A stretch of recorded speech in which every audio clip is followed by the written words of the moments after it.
Un device pool, qu'on appelle en langue française pool d'appareils, c'est un regroupement logique de paramètres que Cisco Unified Communication Manager applique à un ensemble de terminaux, notamment les téléphones IP, les gateways, les applications, à l'instar de Cisco Jabber. L'objectif étant de simplifier la configuration qu'on appliquera à ces différents terminaux afin d'assurer une gestion cohérente pour nos différents sites.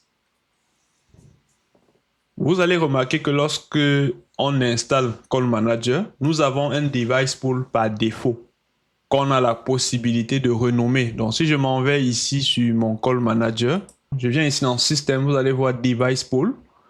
Je clique sur Find. Vous voyez là, c'est marqué Default. Donc ça, c'est le device pool par défaut après installation de notre Call Manager. Qu'est-ce qui va se passer? Lorsque vous allez renommer ce device pool, les téléphones qui vont être enregistrés automatiquement vont s'intégrer, vont hériter de ce device pool par défaut.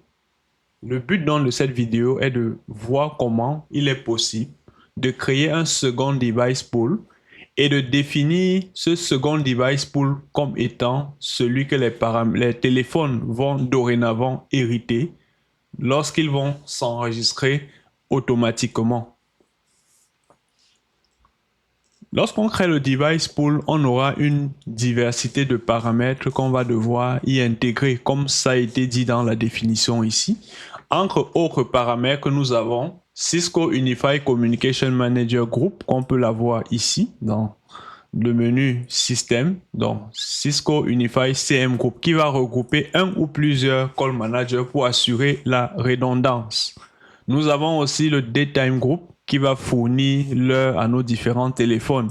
Nous l'avons ici, Daytime Group. Nous avons aussi comme autre paramètre intégrable à notre device pool, le paramètre Region, toujours accessible à travers le menu Système. Et là, nous allons nous rendre ici dans Region Information et nous voyons la Region. Nous avons aussi le Media Resources Group qui va intégrer différents médias, ressources médias. Nous avons Annonciator, Interactive Voice Response, Conference Bridge, Media Termination Point, Music on Hold, etc. Nous allons aussi avoir Location qui va nous permettre de définir la bande passante utilisable au sein d'un site ou entre différents sites. Nous l'avons ici. Donc, voilà quelques-uns des paramètres qu'on aura la capacité d'intégrer dans notre device pool. Je vais dans un premier temps ici créer donc ces différents paramètres là. Donc je commence par le Cisco Unified CM Group. Nous l'avons un par défaut. Vous voyez quand vous venez d'installer votre Call Manager, vous l'avez ainsi. Donc je vais renommer. Je vais l'appeler par exemple Toronto. Et je sauvegarde. Donc vous voyez que Toronto hérite déjà du Call Manager par défaut. Si on en avait encore d'autres, on aurait la capacité, d'autres Call Manager, on aurait la capacité de venir les ajouter ici. Et comme on parlait de l'ordre de priorité, Cisco est placé en tête ici. Si on a un second là, un troisième là, la redondance s'assurera conformément à cet ordre de priorité qu'on aura défini. Ensuite, je vais créer, donc on peut même voir dans la liste ici qu'on a renommé. Je vais créer un second. Là, nous allons créer le Daytime Group. On a aussi un paramètre Daytime Group par défaut. Donc, je m'en vais ici. Je clique sur Find. Ça s'appelle CM Local. On va l'appeler Toronto. Là, je vais donner le fuseau horaire. C'est GMT-5 et Toronto, c'est là. Je peux choisir le séparateur en tiret ou le point. Ça dépend. C'est au choix. Le format de date, je vais choisir jour, mois, année et le time format 24 heures. J'ai la possibilité aussi d'ajouter un NTP References.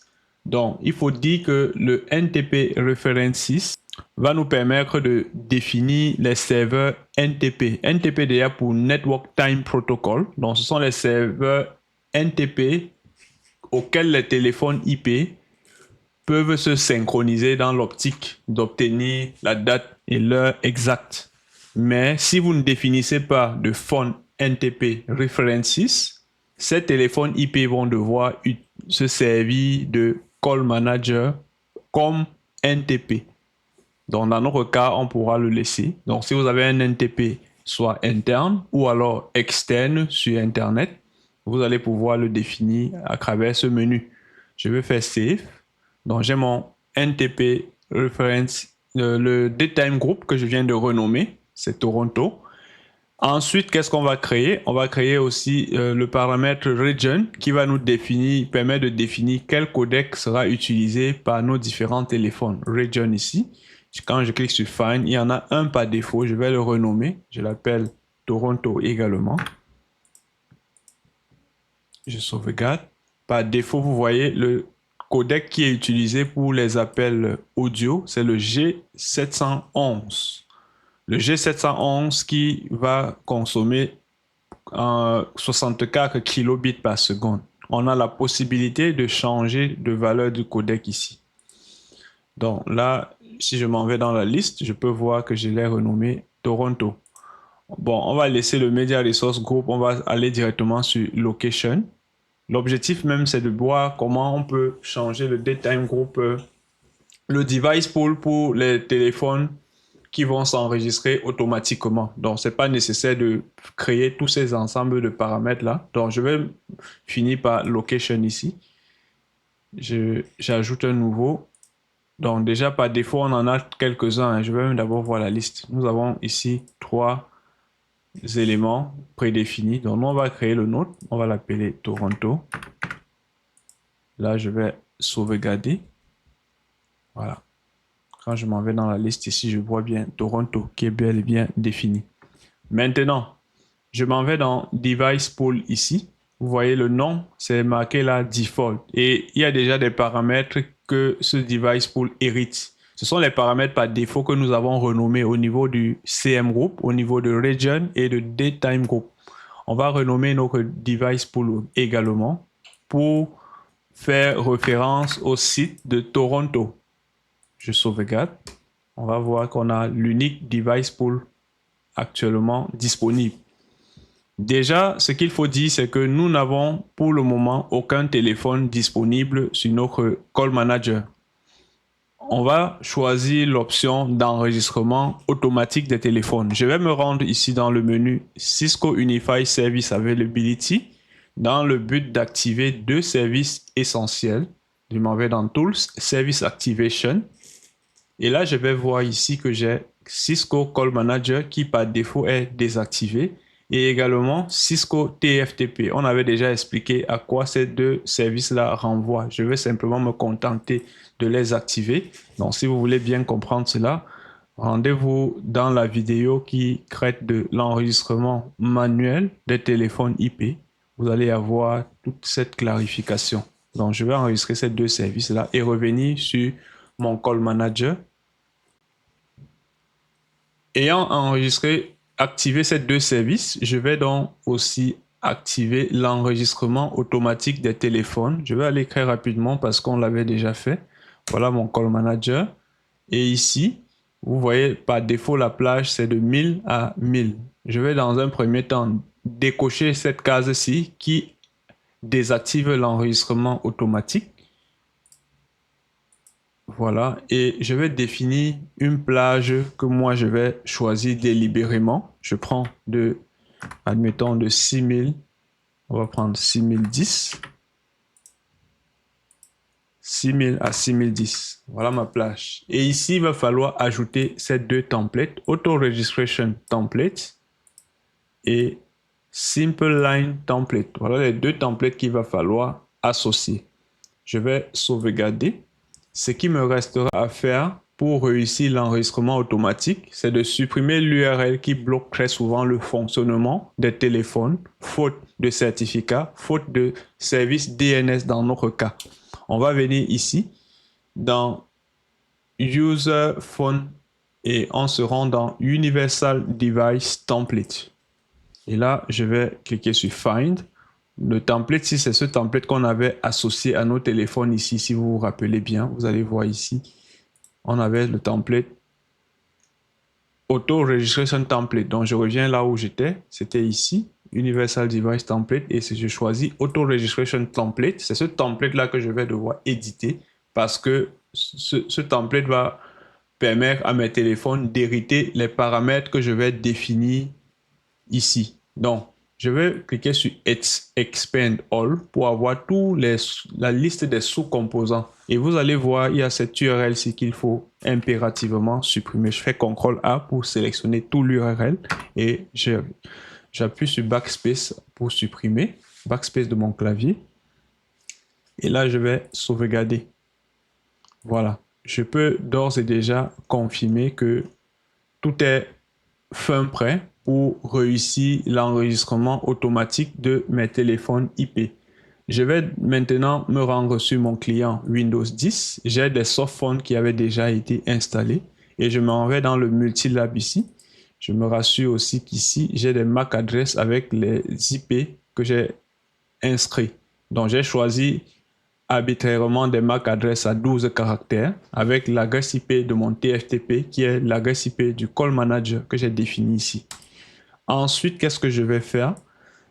Je vais aussi pouvoir utiliser ce Cisco IP Communicator. Si je le démarre en tant qu'administrateur, j'aurai la capacité de pouvoir inscrire l'adresse IP qui sera utilisée comme serveur TFTP. Si je m'en vais ici, ensuite je pars dans Preferences, vous allez voir dans Network, j'ai l'adresse IP que j'avais déjà renseigné. J'avais aussi changé le device name. Bon, c'est un device name que j'ai choisi délibérément. Vous pouvez laisser par défaut, puisque là, nous sommes en mode automatique. Donc, ce n'est pas nécessaire de le changer. Ça, c'est quand on est en mode manuel. Pour avoir un device name assez moins long, on peut donc choisir ce type de device name. Donc, je valide OK.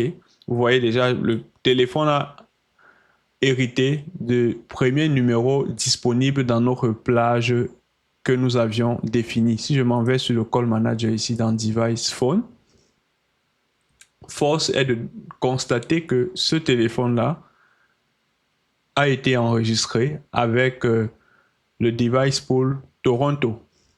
Maintenant, ce que je vais faire avant de démarrer le second téléphone, je vais créer un autre device pool.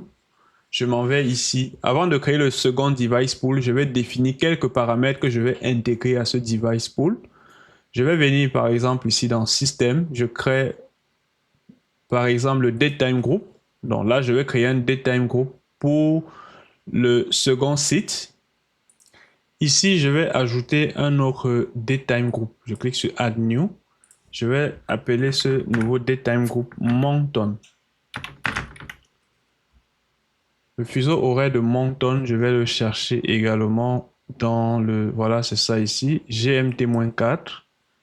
Séparateur, je laisse aussi le tiret. Je peux même prendre le point. Ça, c'est facultatif.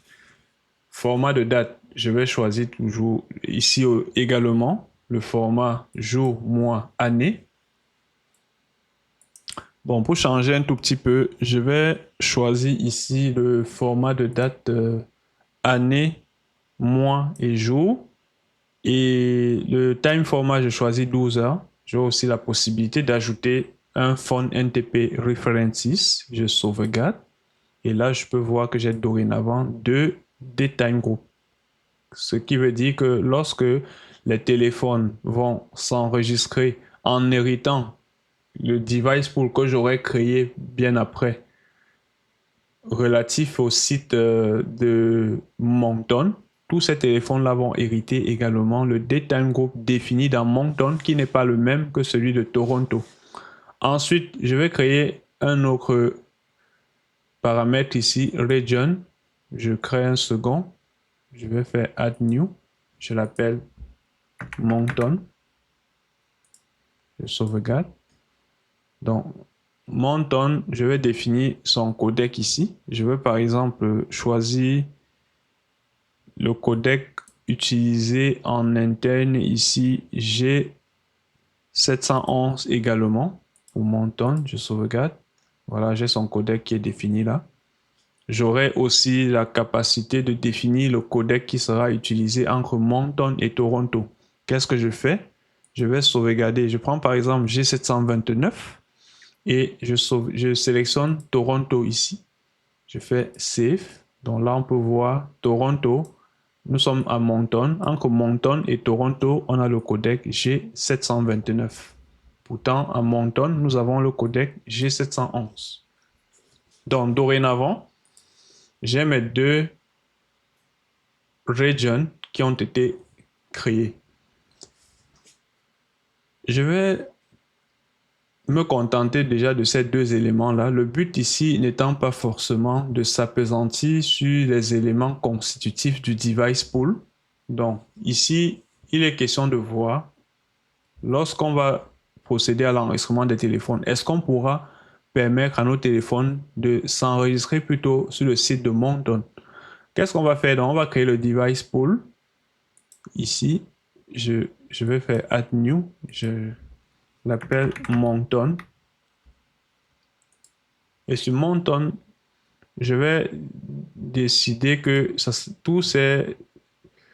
tous les téléphones du site de Moncton vont intégrer le CM Group de Toronto, qui est le siège, par exemple. Mais si j'en avais, par exemple, sur le site de Moncton, j'allais créer le CM Group et inscrire ici Moncton. Ça, c'est un exemple, hein. Ce n'est pas toujours le cas en production. Et là, j'ai créé ici quelques datetime groups. Je choisis Moncton ici et Region. Ce sont les deux que j'ai créés dans mon cas ici. Là, je vais donc sauvegarder. Une fois sauvegarde effectuée, j'ai donc les deux datetime groups. Maintenant, vérifions. Si je démarre un autre téléphone IP, le Phone Instance One de IP Blue, ce téléphone, en s'enregistrant, va hériter de quel device pool? On va voir. Voilà l'enregistrement qui est en cours. Nous voyons la MAC adresse associée de SEP. Voilà.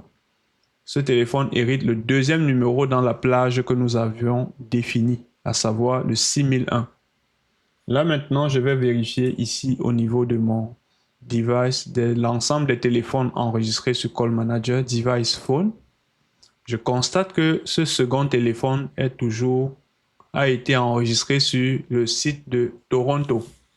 Notre objectif maintenant, c'est de voir comment est-ce possible de réussir l'enregistrement de nos téléphones sur le site de Moncton, le second site que nous avons créé. Il est question donc de faire quelques ajustements parce que là, on va prendre un cas réel d'entreprise où nous avons après agrandissement, après que l'activité ait connu une certaine prospérité, l'entreprise décide de créer un second site sur lequel on aura des téléphones qui vont devoir hériter de certains paramètres définis dans le device pool correspondant au site sur lequel on se situe, notamment le datetime group qui n'est pas identique à celui de Toronto. Qu'est-ce qu'il va donc falloir faire? Dans le cas d'espèce, on va revenir sur l'enregistrement, les paramètres qu'on avait définis lors de l'activation de l'enregistrement automatique de nos téléphones. Ici, dans Cisco Unified CM, je sélectionne donc mon Call Manager. Nous avons ici notre template qui est là, Auto Registration Template. Donc, c'est ce template-ci qu'il va falloir soit éditer ou alors créer un second template. Je vais venir ici dans c'est User Management et dans User Phone Hat, me référer au paramètre Universal Device Template. Donc, je vois ici que j'ai Auto Registration Template. J'ai ce template-là. Bon, je reviens sur la liste. Hein. Ou bien, je peux choisir de dupliquer ce template-ci. J'ai deux possibilités. Soit je viens ici, je change directement mon device pool, je le définis à Moncton parce que là, vous voyez par défaut, c'est Toronto. Toronto, je tiens à le rappeler, c'était le device pool par défaut que nous avons juste renommé. C'est pour cette raison que Toronto est inscrit ici. Donc, qu'est-ce qu'on va faire? On va venir simplement ajouter ici notre device pool qu'on va appeler Moncton. Ou alors, on peut dupliquer ce template et le renommer. Une fois qu'on a associé le device pool Moncton, on va devoir revenir dans le paramètre d'enregistrement automatique ici et associer le template qu'on a tantôt créé, en plus du template existant par défaut. Donc, ce qu'on va faire, on va simplement... On va faire très simple. On va dupliquer ce template. Je vais l'appeler ici, par exemple, Auto Registration Template Moncton, comme ceci. Et là, je vais inscrire le template de Moncton ici, le device pool de Moncton. Je sauvegarde. Voilà, maintenant, je peux voir que j'ai deux templates ici. Auto Registration Template. Bon, là, je peux même aussi éventuellement le renommer aussi, hein, pour faire simple. Je l'appelle ici Toronto pour me retrouver dans mon architecture. Donc, j'ai les deux templates ici. Celui de Toronto, c'était le tout premier qu'on en avait et on a dupliqué pour créer le template de Moncton. Qu'est-ce que je fais? Une fois que je l'ai fait, sachant que j'ai associé dans ce template le device pool de Moncton, je vais simplement revenir dans le système et c'est Cisco Unified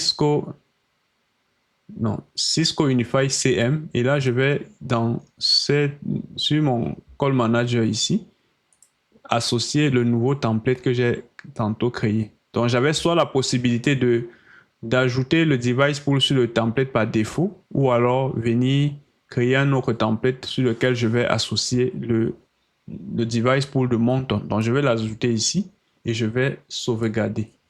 Qu'est-ce que je vais donc faire? Lorsque le prochain téléphone va être démarré, ce prochain téléphone va hériter du nouveau device pool, toujours dans la même plage de numérotation.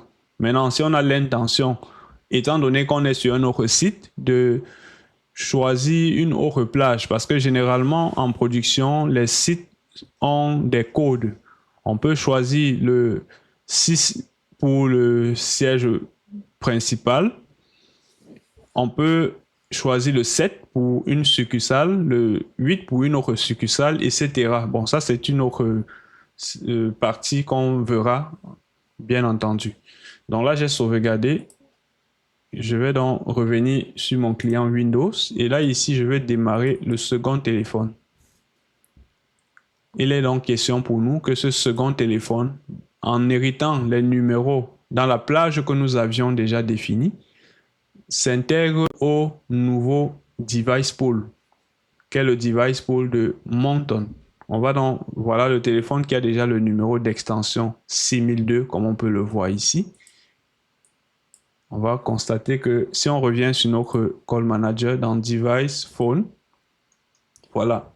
Force est de constater que le troisième téléphone est dorénavant sur le device pool de Moncton, qui veut dire que ce téléphone va hériter des paramètres qu'on a définis sur le device pool de Moncton. Donc voilà ce qu'il fallait faire fondamentalement lorsqu'on a l'intention de pouvoir changer le device pool qui sera hérité par les téléphones lors de l'enregistrement automatique.